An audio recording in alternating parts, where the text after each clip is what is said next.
ओम शांति। 10 दिसंबर की मुरली है। प्रातः मुरली। ओम शांति। बाप दादा मधुबन से मीठे प्यारे प्राणेश्वर प्रिय पिता कह रहे हैं, मीठे बच्चे, देह अभिमान में आने से पाप होते हैं, इसलिए देही अभिमानी बनो। तुम्हारे मैनर्स बहुत अच्छे होने चाहिए, किसी को भी दुख नहीं देना है। प्रश्न है, 21 जन्मों की प्रारब्ध बनाने के लिए बाप कौन सी सहज युक्ति बताते हैं? 21 जन्मों की प्रारब्ध बनाने के लिए बाप कौन सी सहज युक्ति बताते हैं? उत्तर है, बच्चे, यह ईश्वरीय बैंक है, इसमें जितना जमा करेंगे ना 21 जन्म प्रारब्ध पाएंगे। ईश्वरीय स्थापना के कार्य में सफल करने से ही जमा होगा, बाकी तो सबका देवाला निकलना ही है। यह है ही दुख धाम। अर्थक्वेक होगी, आग लगेगी, सबको घाटा पड़ना है। इसलिए कहते हैं, किनकी दबी रहेगी धूल में, किनकी राजा खाए। अर्थात जो अच्छे कार्यों में लगाएगा वो तो राजा बन जाएगा, और जो बुरे कार्यों में लगाएगा या नहीं लगा पाएगा तो उसके मिट्टी में मिल जाएगा सारा धन संपत्ति। तो ये भगवान बता रहे हैं। ओम शांति, ओम शांति। बच्चों को अभी रचता और रचना के आदि मध्य अंत का नॉलेज है बुद्धि में। तो बाबा ने कहा, यह भी समझते हैं कि हम भारतवासी पहले सतयुग में सतो प्रधान थे। यह याद बच्चों के लिए बहुत ज़रूरी है। हरदम याद की यात्रा में रहना, इसमें तो बड़ी मेहनत चाहिए, परंतु रचना और रचना का ज्ञान तो बुद्धि में होना चाहिए ना। हम सतयुग में देवी देवता थे, उसको स्वर्ग कहा जाता है। देवी देवताएं विश्व के मालिक थे, एक ही धर्म था। अक्षरों को भी समझना चाहिए। तुम बच्चे जानते हो, सतयुग आदि में ही हम सूर्यवंशी घराने में थे। रचता बाबा ने जो आदि मध्य अंत का ज्ञान सुनाया है, वह तो हर एक की बुद्धि में रहना चाहिए ना, यह कभी भूलना नहीं चाहिए। फिर बाबा ने कहा कि यह भी तुम जानते हो कि हम पुनर्जन्म लेते लेते देखो फिर त्रेता में आए। ये तुम सब कुछ जानते हो। कौन? जो बाबा के बच्चे हो। तो बाबा ने कहा, जब त्रेता में आए तो 2 कला कम हो गई, सृष्टि भी फिर क्या हुई, पुरानी होती जाती है। यह अच्छी रीति बुद्धि में रखना है। जितना तुम याद करते रहेंगे उतना खुशी का पारा चढ़ा रहेगा। फिर त्रेता के अंत बाद आता है द्वापर। फिर द्वापर शुरू होने से दूसरे धर्म स्थापन होते हैं और हम उतरते उतरते भक्ति मार्ग में आते हैं। ऐसे नहीं कहेंगे कि उस समय और धर्म भी भक्ति मार्ग में नहीं। यह कहानी सारी तुम भारतवासियों के लिए है। भले रावण राज्य है, परंतु उन्हों के लिए रावण राज्य नहीं कहेंगे। वह अपने समय पर सतो प्रधान सतो रजोतमों में आते जरूर हैं। तो धर्मों की स्थापना होनी है और वृद्धि को पाते रहते हैं। तो बाबा कहते हैं फिर गिरते भी रहते हैं, तो चक्र को फिरना ही है। तो समय, ये जो सृष्टि चक्र है, इसको तो फिरना ही है, ये तो चलता ही जाता है। इस समय तुम जानते हो द्वापर के बाद भक्ति मार्ग शुरू हुआ है और भी धर्म स्थापन हुए। अभी तो देखो कलयुग, तमो प्रधान दुनिया, सृष्टि पुरानी होने के कारण सब तमो प्रधान हो गए हैं। अब यह ज्ञान तुम बच्चे ही जानते हो।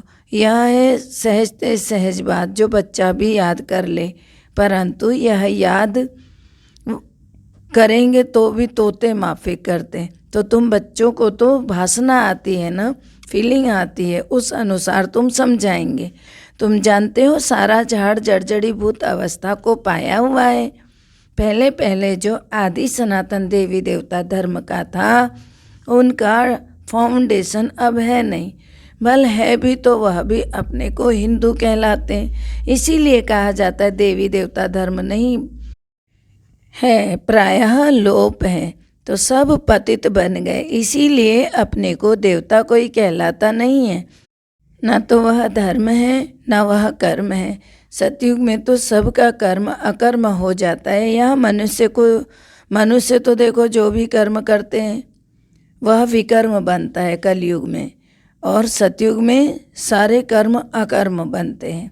तो तमो प्रधान होने के कारण कलयुग में तो अपने को देवता कोई कहला नहीं सकता, और सारे कर्म भी क्या बन जाते, विकर्म बन रहे हैं, क्योंकि कैसे हैं, तमो प्रधान है, माना 5 विकारों में ही रहे हुए हैं। ड्रामा प्लेन अनुसार यह भी नूद है, जब धर्म प्रायः लोप हो तब तो बाबा आकर सत धर्म की स्थापना करे। तो बाबा कहते हैं और अनेक धर्मों का विनाश भी कराए और सत्य धर्म की स्थापना भी करे। जब यह जो आदि सनातन देवी देवता धर्म पूरी तौर से लोप हो जाता है तब ये सब कार्य होते हैं। नई दुनिया में एक ही आदि सनातन देवी देवता धर्म होता है। अभी शिव बाबा आकर फिर से देवी देवता धर्म की स्थापना करते हैं। तुम हो मुखवंशावली ब्राह्मण। क्राइस्ट द्वारा जो क्रिश्चियन बने उन्हें भी मुखवंशावली कहेंगे। किसके? क्राइस्ट के। बच्चे तो नहीं थे ना, वैसे तुम भी ब्रह्मा द्वारा ब्राह्मण बने हो। असल में तो तुम हो शिव बाबा के बच्चे। इस समय तुम ब्रह्मा के द्वारा ब्राह्मण बनते हो। शिव बाबा खुद इन द्वारा देवी देवता धर्म की स्थापना करते हैं, क्योंकि उनको ही सारी पुरानी दुनिया का विनाश भी तो कराना है ना। वह विनाश का कार्य और कोई करते नहीं है, वह तो आकर अपना अपना धर्म स्थापन करते हैं, फिर वह धर्म वृद्धि को पाता है। अभी है ही तमो प्रधान दुनिया, कल युग का अंत है ना। तो शास्त्रों में तो देखो कल्प की आयु लाखों वर्ष लिख दिए।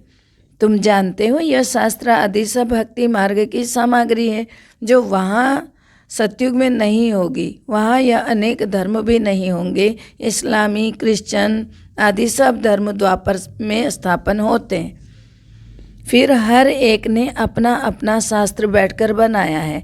तो अभी देखो सारी सृष्टि है पतित, इसलिए पतित पावन बाप को सब बुलाते हैं। फिर आकर हमारा दुख हरो, ये सब कहते हैं कि हमें सुख दो, हमारे दुख हरो, सब बुला रहे हैं इस वक्त। वह भी कहते हैं हमारा गाइड बनकर हमको घर ले चलो, हमें भी यहाँ से मुक्त करो, हमें घर ले चलो कहते हैं। तो गाइड तो सबका होता है ना। तुम अभी कॉन्ट्रास्ट को समझ गए हो। यह पंडित तीर्थ यात्रा पर धक्के खिलाते हैं।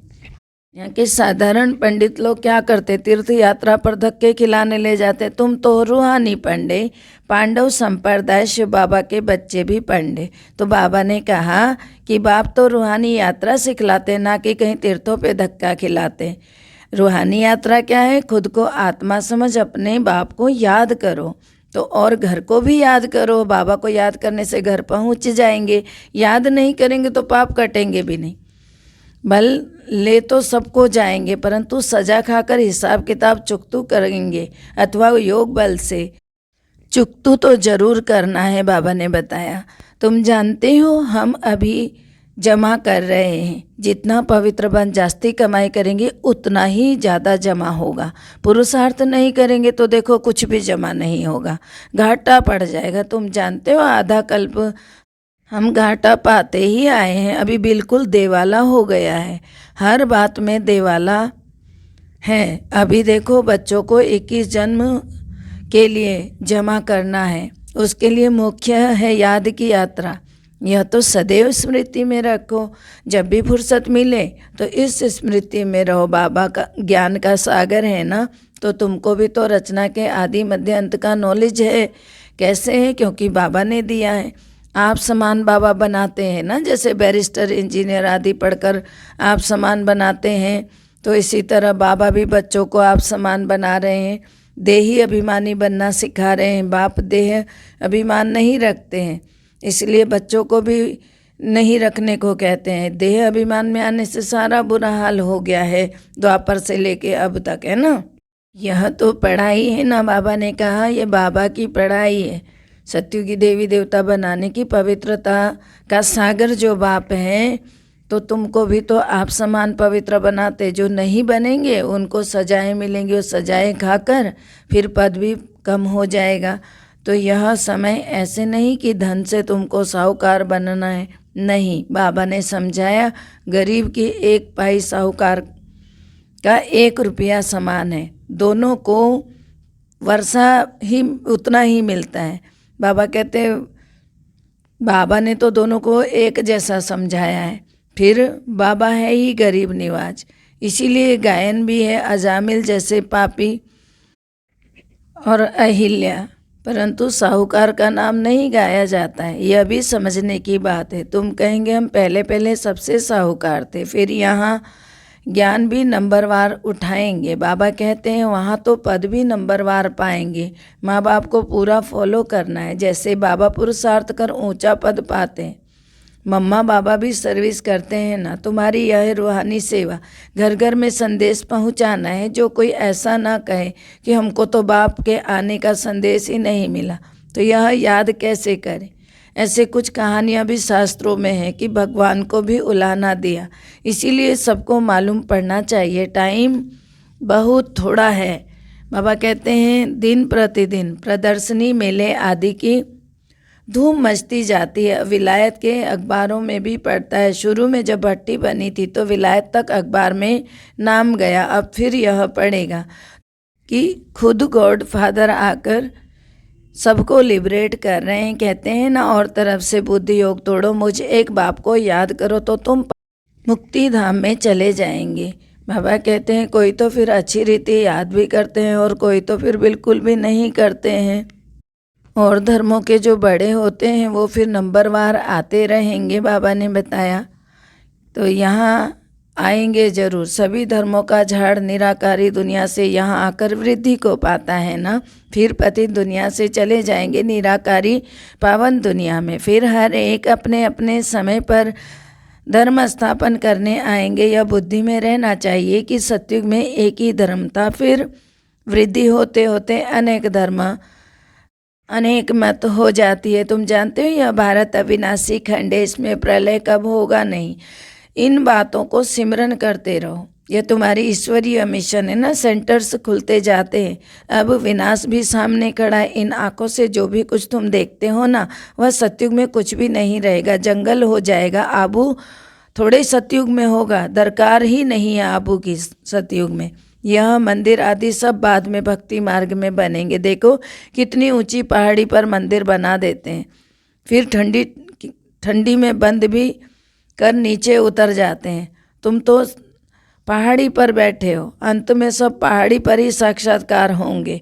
बाबा कहते हैं, बाबा बतलाते हैं, मुझे भी साक्षात्कार हुआ था ना। ब्रह्मा बाबा बता रहे, मैं पहाड़ी पर था, अभी भी पहाड़ी पर आकर अनायास ही बैठे हैं। तो यह बैठे बैठे तुम सब कुछ सुनेंगे और देखेंगे। तो बाबा कहते हैं ये तो यहाँ तुम बैठे बैठे यह सब कुछ सुनेंगे और देखेंगे। तो यहाँ बैठे साक्षात्कार हो सकता है कि कैसे आग लगती है, क्या क्या होता है। रेडियो से अखबारों से तुम सब कुछ सुनेंगे, टीवी में भी तुम देख सकते हो। आगे चलकर ऐसी ऐसी चीज़ें निकलेंगी जो घर में बैठे बैठे सब दिखाई पड़ेगा। रेडियो में कहाँ कहाँ का आवाज़ सुनाई पड़ता है, ये तब की बात है। अभी तो घर बैठे सारी बातें भी हो जाती, सारे संसार में घूम लेते हो। वही बात हो रही है ना जो बाबा ने बहुत पहले कहा था। ये मुरली तब चलाई जब ब्रह्मा बाबा के तन पे थे। यह सब है माया का पांप। बाबा कहते हैं तब मनुष्य समझते हैं कि यह तो स्वर्ग है, समझ लेते हैं यही ऐसा ही होता है स्वर्ग, क्योंकि यहाँ सब कुछ हो रहा है। बाबा ने कहा ये स्वर्ग नहीं है, स्वर्ग तो हो ही नहीं सकता अभी, यह तो माया का पंप है। स्वर्ग तो तब हो सकता है जब विनाश हो, वहाँ मीठे पानी पर महल होंगे, कहाँ पहाड़ियों पर जाने की दरकार नहीं है। वहाँ सदैव बाहरी मौसम रहेगा, आज गर्मी आज ठंडी, सब में दुख है। स्वर्ग में तो दुख का नाम ही नहीं होगा। तुम ऐसी जगह चलते हो, यह बुद्धि में है कि हमको यह शरीर छोड़ के जाना है बाबा के पास। अब हम बाबा द्वारा राजयोग सीख रहे हैं। 5000 वर्ष पहले भी सीखा था ना। कहते हैं ना बाबा आप तो वही हो। बाबा जानते हैं जिन्होंने कल्प पहले राज्य भाग्य पाया होगा, अब भी वही लेंगे। इसीलिए बाबा अपनी शक्तियों से हम सबको ढूंढते हैं और हमें अपना बनाते हैं। तो यह चक्र बुद्धि में होना चाहिए। बराबर 5000 वर्ष पहले भारत में देवी देवताओं का राज्य था, फिर आधा समय के बाद माया की प्रवेशता हुई, फिर और धर्म आए, भक्ति मार्ग शुरू हुआ। ये सब बातें कौन समझा रहा है? इतना बूढ़ा कौन है? स्वयं शिव परमात्मा। बाकी मनुष्य इतना बड़ा बूढ़ा नहीं होता है जो जिंदा रहेगा सुनाता रहेगा, क्योंकि शरीर नाशवान है और आत्मा अजर अमर है, लेकिन वो परमात्मा है जो आत्मा को भी बनाता है। इस बात को समझना है। शास्त्र मनुष्य बनाते हैं, लेकिन यह ज्ञान शिव बाबा स्वयं बनाते हैं, स्वयं देते हैं। उनके पास कोई एक किताब नहीं होती हाथ में जो पढ़ रहे हों, उनकी बुद्धि से निकलता रहता है यह ज्ञान और हम तक पहुंचता है। फिर हमारी भी बुद्धि का ताला खुल जाता है। कैसे खुल जाता है, इस बात को समझना है। हम सब ने इतने शास्त्र पढ़े, व्रत पूजा पाठ नेम सब कुछ किया, क्या भगवान मिला था या इतना ज्ञान था? नहीं था ना। होता तो जन्म से हो जाता, था ही नहीं कहीं दुनिया में ऐसा ज्ञान। इसीलिए शिव बाबा आए और हम सबको जगा रहे हैं। अभी भी अगर कोई कंफ्यूज है तो वो बड़ा बदनसीब हो सकता है, जो इतना कंफ्यूज है, भगवान सामने आते भी उसको नहीं पहचान पा रहा है, तो वो तो बड़ा दुर्भाग्य है उसका। भाग्यशाली बनना है तो पहचाने अपने बाप को। यह चित्रों पर साफ समझा रहे हो कि यह होता है सब विनाश काले विपरीत बुद्धि। बाबा ने कहा कैसे तमो प्रधान बन जाते सतो प्रधान से जब विनाश का समय आता है। बाबा कहते हैं मेले प्रदर्शनी में बड़ी युक्ति से चित्र रखने चाहिए। तुम्हारा यज्ञ है ज्ञान यज्ञ, गुप्त है बिल्कुल। तो यहाँ हथियार आदि की बात नहीं होती है। तुम बहुत साधारण हो, तुम चलते फिरते घूमते बाप की याद में रहते हो। कोई तुम्हारे से पूछे वेदों शास्त्रों को मानते हो? बोलो हाँ जी, हम उन्हों को अच्छी रीति जानते हैं। इसमें भगवान की प्राप्ति नहीं होती है। यह सब भक्ति मार्ग की सामग्री, वेद शास्त्र, ये सब, इनसे कभी भगवान मिला नहीं किसी को। तो सतयुग में यह सब पावन आत्माएं थी। गीत भी है ना कि जाग सजनिया जाग, नई दुनिया में सब कुछ नया होगा। भगवान जगा रहे हैं कि बच्चे जागो, मुझे पहचानो, मैं तुम्हारा साजन अर्थात मैं तुम्हें सजाने वाला शिव साजन आया हूँ। तुम्हें सर्वगुण संपन्न 16 कला संपूर्ण बनाता हूँ। तो अब तुम्हें जागना चाहिए। जागो सजनियों जागो, मैं तुम्हें सजाने आया हूँ। तुम्हें ज्ञान गुणों से सजाकर, विकारों से छुड़ाकर, बरोबर 5 विकारों से मुक्ति दिलाते हैं बाबा।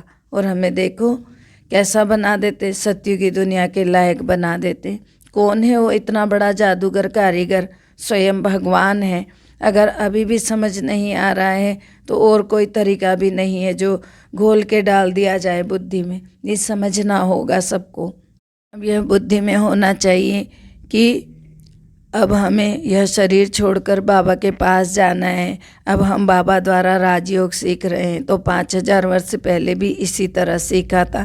कहते हैं ना बाबा आप तो वही हो। बाबा तो जानते जिन्होंने कल्प पहले राज्य भाग्य पाया था वह अभी भी पाएगा। तो यह चक्र बुद्धि में अच्छे से होना चाहिए। बरोबर 5000 वर्ष पहले भारत में देवी देवताओं का राज्य था। फिर आधा समय के बाद माया की प्रवेशता हुई, फिर और धर्म आए। तो इसीलिए बाबा ने कहा फिर भक्ति मार्ग शुरू हुआ, रावण राज्य शुरू हुआ। यह सब चित्रों में साफ साफ समझा सकते हो। सारी कहानी भारत की है, कैसे तमो प्रधान बनते हैं सतो प्रधान से। फिर अभी बाबा ने कहा कि धीरे धीरे ये समय निकलता जा रहा है। तुम्हारा यह ज्ञान तो बिल्कुल गुप्त है ना। तुम चलते फिरते घूमते बाबा की याद में रहते हो। तुम बिल्कुल रहते साधारण हो, लेकिन परमात्मा की याद में अंदरूनी याद करते रहते हो। कोई तुम्हारे से पूछे वेदों शास्त्रों को जानते हैं, तभी बाबा ने बताया कि सतयुग में तो सभी पावन आत्माएं थी। भगवान बताते हैं, लेकिन वेद शास्त्र सब ये उसमें भक्ति की सामग्री है। गीत भी है ना, जाग सजनिया जाग। इस गीत का कितना गहरा अर्थ है देखो। तो बाबा कहते हैं नई दुनिया में सब कुछ नया होगा। बाबा आकर नई दुनिया के लिए नई कहानियाँ सुनाते हैं। सीन सीनरियाँ सब नई होंगी। प्रदर्शनी में आते बहुत ओपिनियन लिखते हैं, बहुत अच्छा है, सबको समझाना चाहिए, परंतु खुद कुछ समझते ही नहीं है। कोर्टों में कोई मुश्किल ही निकलते हैं, परंतु सर्विस तो होनी है, ढेर प्रजा बननी है। तुम बच्चे इस ज्ञान का सिमरन करते रहो, बहुत खुशी होगी। यह दुनिया ही दुख की दुनिया है। घाटा पर्दे वाला निकला, अर्थक्वेक हुई, सबके पैसे खत्म हो जाएंगे। भी बाबा कहते हैं कि किन की दबी रहेगी धूल में किन की राजा खाए। तो बाबा कहते हैं सफल किसकी होगी जो ईश्वर स्थापना के कार्य में लगाए। तो यह है ईश्वरीय बैंक, जो इससे जितना इसमें डालेगा जमा होता रहेगा, जितना किसने कल्प पहले डाला होगा वह इतना ही शिव बाबा की गोलक में डालेंगे। इसका रिटर्न फिर नई दुनिया में 21 जन्म के लिए मिलेगा। भक्ति मार्ग में शिव बाबा की गोलक में डालते हैं तो अल्पकाल क्षण भंगुर सुख मिलता है। यहाँ तो देखो डायरेक्ट शिव बाबा स्वर्ग की स्थापना कर रहे हैं तो 21 जन्मों के लिए मिलेगा। भक्ति मार्ग में अल्पकाल का सुख नरक में मिलता है। फिर मैनर्स भी अच्छे चाहिए, किसको भी दुख नहीं देना चाहिए, नहीं तो नाम बदनाम कर देंगे। कभी क्रोध भी नहीं करना चाहिए। देह अभिमान में आने से पाप तो होते रहते हैं। बाबा के बने तो कहते हो ना बाबा यह सब कुछ आपका सच्चे दिल पर साहिब राजी होगा। दिल में कोई खोट नहीं होना चाहिए, नहीं तो और ही गिरते रहेंगे। तुम हो पैगंबर के बच्चे, तुम सबको पैगाम देते हो। बाप आकर स्वर्ग की स्थापना करते हैं, उनका संदेश सबको देना है। नई दुनिया स्थापन हो रही है ना, उसके लिए जिनको राजयोग सीखना हो वह आकर सीखे। अच्छा, मीठे मीठे सिखिलदे बच्चों प्रति माता पिता बाप दादा का याद प्यार और गुड मॉर्निंग। रूहानी बाप की रूहानी बच्चों को नमस्ते। हम रूहानी बच्चों की रूहानी बाप दादा को दिल व जान से सिख व प्रेम से याद प्यार नमस्ते good morning diamond morning. Om Shanti. शुक्रिया बाबा, थैंक यू बाबा। ओम शांति। धारणा है, पहला है अंदर में कोई कमी हो तो उसे निकाल देना है, सच्ची दिल रखनी है। देह अभिमान में आकर कभी क्रोध नहीं करना है। दूसरा है जब भी फुर्सत मिले तो याद की यात्रा में रहकर कमाई जमा करनी है।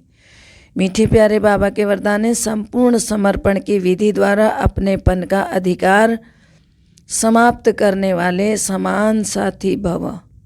संपूर्ण समर्पण की विधि द्वारा अपनेपन का अधिकार समाप्त करने वाले समान साथी भव। जो वायदा है कि साथ रहेंगे, साथ चलेंगे, साथ में राज्य करेंगे, यह वायदे को तभी निभा सकेंगे जब साथी के समान बनेंगे।